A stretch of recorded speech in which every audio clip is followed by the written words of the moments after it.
Hey, it's Mack with PriceActionTradingSystem.com, and it's Thursday. It's March 19th. This will be our chart lesson for today. I'm doing this a little early today. It's only around 2 o'clock, but I'm going to be out the rest of the day, so I thought I'd go ahead and just show you what I saw through about the 2 o'clock hour. Um, this is normally about when we quit marking the trades anyway, so not much difference. I'm just going to have it posted a little bit earlier.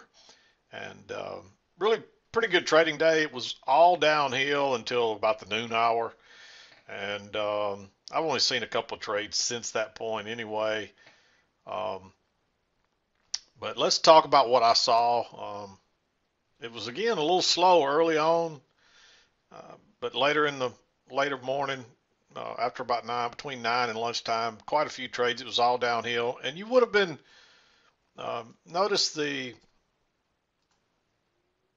I'm going to call that the first leg down. So you would have been looking for a measured leg similar to that. And notice where that puts you right down here at the bottom of the trend channel. And that's what you'd be looking for. But when you come up short like this, I meant to talk about this yesterday. I think I pushed on through it and forgot. But when you come up short like that, that's generally a sign that you're going to move a lot further in the other direction. Generally, you're going to reach the target or overshoot it, and when you don't reach it by a few points like that, that's usually a good sign that you're going to move in the other direction. You need to wait till you get something confirmed almost, so you don't want to just start going long, because it may be just that we're going to correct a little more and then move down. But this looks like a reversal here now. And there's another leg right there on that final leg down, and you can see we had a perfect measured leg down. Um, if you're using this short-term channel, we had the break, a couple legs down to a new low, then we corrected, and um, then we had these next two legs down, and that's a perfect measured move right there. You can see that's the first leg, and there's the second one. I mean, to the tick exact. So, um, but anyway, this is what I saw. I saw a short-term channel here, and then your bigger two-tiered channel, and then now I see a channel working higher. So. But let's talk about the trades and wrap this one up. And I've got to get out of here. I'm going to be gone the rest of the day. But first trade I saw was just at the 7 o'clock hour or so. You can see there just right at 7 o'clock, 6:57 something there when that bar ended. Um, but notice we were working up, pull back, it tries to go higher. That kind of confirms the trend line right there. Nice bearish bar. Just go short right there. That was a great move right out of the gate. And and when it bounced right here, that's when I would have drawn. You probably would have already had this here and set this down, and that would have been. Notice that this is just the same line, and you drag it down, and you would have been prepared for it to bounce right there. Possibly a good place to exit. And it does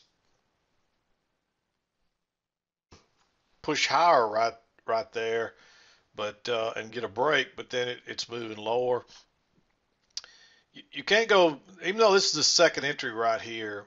Notice there's two legs back, but this is too bullish. And by the time your bearish bar finishes, you're right down here at that low. You've already got a break, and you're moving towards a new low. So I think it's too risky to go short there. It does pull back and then make another move lower. But again, you're too close to that low, and you do have a low in place now after a break. But when it tries to go higher and you get that failed second entry long, now you got enough room to get out, and you see it takes on off. Nice move down. And you could ride this all the way down until it touches the line again. That would be my recommendation there. And there's actually a little trend line right there. You can see that. You get the break and a move to a new low. I don't think you want to go short there. That you could treat that like a breakout pullback short. But it's so close to that trend, that line, it could drop down and hit and bounce and turn up. It would have worked, but I don't think you want to go short right there. It's just too close to those lows. Look how it's been holding all the way across there. So I think you're better off to wait and see if you get a correction, and you do. But look what happens. It just goes right on through the EMA, right on through the midline, and then it pulls back and tests that midline twice. So that's like your double test rule. And the odds are, you're going back up to this channel, and this may not even be a valid channel.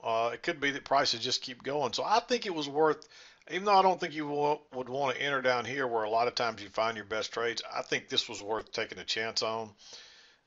And it does. It moves really well. It turns out to be a good trade. But that's your break of this channel. And guess where it turns down? Right off the top up there. And let me show you this. Let me make it a little bigger. Notice what it does.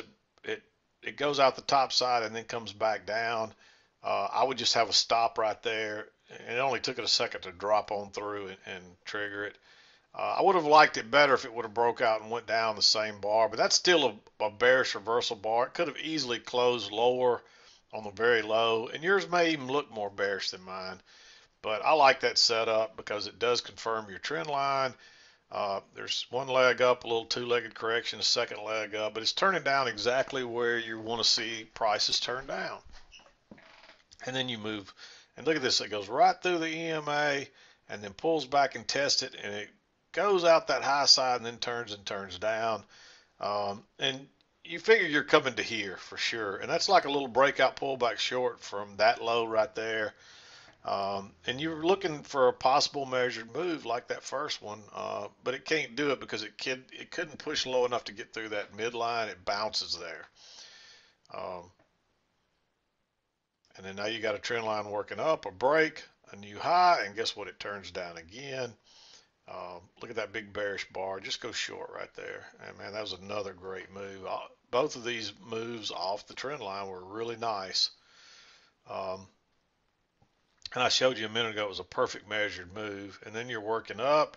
Notice this trend, you get the break, move to a new high, it pulls back a little bit, tests the EMA, and that's where they trap people all the time. And it pushes up and fails and turns down. Just have your stop right there. That was a quick, easy move. It got an extra, just enough, maybe an extra tick, and then it tries to go higher, pulls back, and then now there's a failed second entry long. It breaks higher on a second entry there, but it doesn't quite get enough to scalp you out, and it turns down. So I'd be wanting to go short again right there. Another quick, easy move, and you could tell that was a trap to the long side because look how fast it dropped, and it didn't go very far before it bounced again. But that's what traps do.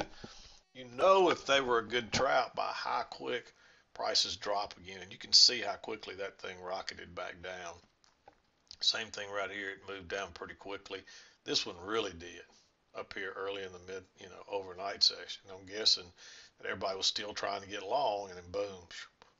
So when you see those big fast moves like that, and notice where they all originate at, off the trend line, the EMA, the trend line, the EMA, and so there's a theme there. Make sure you hear that.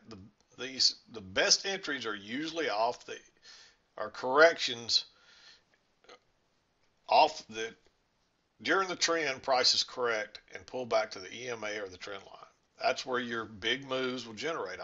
During those corrections, this is just a correction back to the EMA and the trend line and a midline. So you got multiple reasons. If you saw the bigger channel, you still got more than one reason. And then there's another pullback. Look at this move. Even though there's not a good setup there, really, it pulls back to the EMA and the trend line, and it turns down.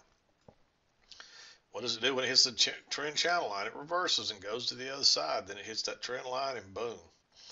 Here on the way up, it pulls back to the EMA and then goes higher. So there's a recurring theme there. So just remember that. But anyway, you get out here and you bounce, and notice this double bottom. And then it turns down again, and it goes up. I don't think you want to go long yet, but you don't want to be going short there. And then when it breaks lower again, those first couple of moves there set the trend line. This confirmed it. And look at that bar. Breaks lower, reverses, and closes way up here. You might want to use a limit order here, but if you went more than about a tick back into that, you got left behind, and look at that move. And that's a great indication that there's a short trap because look how it rocketed out of there, and everybody had to start exiting. And that's what causes that big move. And all these people that were short are realizing something's changed. I better get the heck out because look at that. That's what a reversal pattern looks like. And then you start making higher lows and higher highs up through here. So this was a really good setup here. Boom. And then it pulls back. We weren't back to the trend line yet, so, and it's the first entry, even though it would have worked. I don't like that one. It makes another new high, pulls back. So that's the first entry, then it pulls back, and boom. Now you got a second entry right there, and another reversal type bar. Looks almost exactly like this. It's almost a perfect repeat pattern. Notice your little double bottom, and then it pulls back, and you get that big reversal bar. Double bottom, pulls back, you get that big reversal bar. Boom, go long right there. There was actually another setup you might have considered right there, because now you got a failed second entry short. So we'll go ahead and mark that one too. It's really it's close to the 2 o'clock hour. It's in time, it's 13:58. You know, it doesn't have to be drop dead 2 o'clock, but when you get close to 2 o'clock, you got to be careful about entering any more trades. So, if you jump in there at 210 or 215 on a good setup, I wouldn't be adverse to trying that kind of move. But the problem is, if you make a mistake that late in the day, you cannot recover from it. So that's one reason I'm not crazy about trading late like that. So, but anyway, it was a pretty steady downtrend until right in the lunch hour, and then we've reversed since then. And it's a pretty obvious, and there's midline right in the middle there. I don't have it on there, but let's put it on there. You can see that working across there. So good trading day. Again, I'm getting this done a little bit early. I'm going to wrap it up and get out of here, but we'll be back again to do it tomorrow and wrap up the week. It's been some pretty good trading. Yesterday was wild and crazy. There's your FOMC move. It was all downhill prior to that. But man, what a move. But you got to be careful trading that stuff. We talked about that yesterday, so I'm not going to rehash it. But anyway, another good trading day today.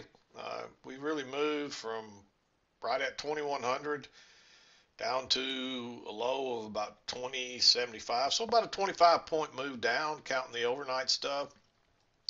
And that's not to be unexpected, because remember what I talked about yesterday? This was where the big move started yesterday, right in here.